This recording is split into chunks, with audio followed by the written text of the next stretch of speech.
ఒకవైపేమో అనర్హత వేటుగండం, ఇంకొక వైపు సహకరించని కాంగ్రెస్ క్యాడర్. మా భవిష్యత్ ఏంటి మహాప్రభు అంటూ సీఎం కి మొరపెట్టుకుంటున్నారు పార్టీ మారిన ఎమ్మెల్యేలు. దీంతో ఆ ఎమ్మెల్యేలపై అనర్హత వేటు పడకుండా ఉండాలంటే ఏం చేయాలి, ఒకవేళ ఉప ఎన్నిక అంటూ వస్తే ఎలా అన్న విషయంపై సమాలోచనలు చేస్తున్నారు సీఎం రేవంత్ రెడ్డి.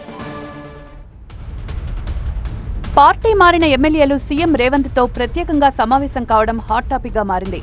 సీఎం మంత్రులతో జరిగిన సమావేశంలో తమ గోడు వెళ్లబోసుకున్నారు 9 మంది ఎమ్మెల్యేలు. పార్టీ ఫిరాయింపు ఆరోపణలపై నోటీసులొచ్చినందున ఎలా ముందుకు వెళ్లాలి అనే అంశంపై వారు ముఖ్యమంత్రితో చర్చించారు. న్యాయ నిపుణుల సలహా తీసుకుని ముందుకు వెళ్దామని సీఎం సూచించారు. పెండింగ్ లో ఉన్న బిల్లులు, స్థానిక కాంగ్రెస్ నేతలతో ఉన్న విభేదాలపై ఎమ్మెల్యేలు సీఎంతో చర్చించినట్లు తెలుస్తోంది.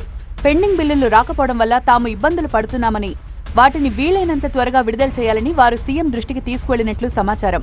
ఆయా ఎమ్మెల్యేలకు సంబంధించిన నియోజకవర్గంలో ఏం పనులు చేపట్టాల్సింది, కొత్తగా అనుమతులివ్వాల్సిన వాటి వివరాలను ఒక్కో ఎమ్మెల్యే సీఎంకు అందించినట్టు తెలుస్తోంది.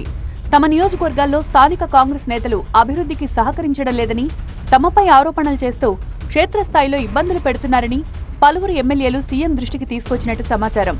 ఇరు వర్గాలు మాట్లాడుకుని అభివృద్ధి, సంక్షేమ కార్యక్రమాలు చేపట్టాలని సీఎం రేవంత్ వారికి సూచించినట్టు తెలుస్తోంది.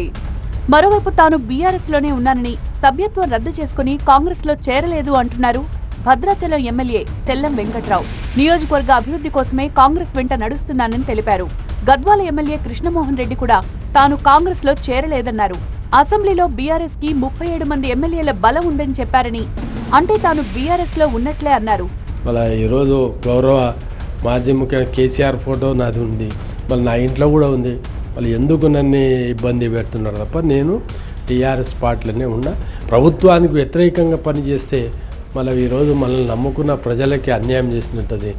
ఖచ్చితంగా నేను ప్రభుత్వానికి, అధికారం ఉన్న ప్రభుత్వానికి సహకరించి గద్వాల ప్రాంత అభివృద్ధికి నా వంతు ప్రయత్నం నేను చేస్తాను. అసెంబ్లీలో కూడా గౌరవ మాజీ మంత్రులు చాలామంది కూడా మా సంఖ్యాబలం 37 ఉందని చెప్పడం జరిగింది.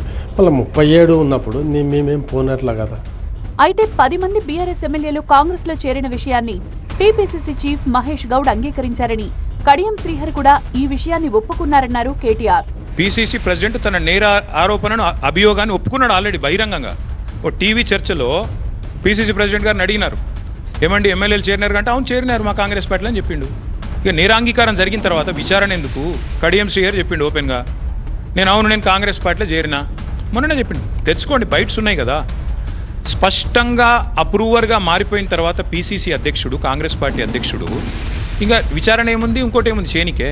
అలా మళ్ళీ ముఖ్యమంత్రి గారు సమావేశం పెట్టుడు ఏముంది, అసలు నాకు అర్థం కాదు. ఏం సందేశం ఇస్తున్నారు? తెల్లారలేస్తే కాన్స్టిట్యూషన్ బుక్ పట్టుకొని తిరుగుతారు. ఇక్కడ మీ పీసీసీ ప్రెసిడెంట్ అప్రూవర్ అయిపోయిండు, మీ ఫిరాయించిన ఎమ్మెల్యేలు అప్రూవర్లు అయిపోయినరు. కొత్తగా ఏముంది పరిశోధించి విచారించి సాధించేది ఏం లేదు కదా. మొత్తానికి పార్టీ మారిన బీఆర్ఎస్ ఎమ్మెల్యేల విషయంలో కాంగ్రెస్ నాయకత్వం ఏ విధంగా ఆలోచిస్తోంది, ఏ రకమైన వ్యూహంతో ముందుకు వెళ్లబోతోందనే అంశంపై త్వరలోనే క్లారిటీ వచ్చే అవకాశాలు కనిపిస్తున్నాయి.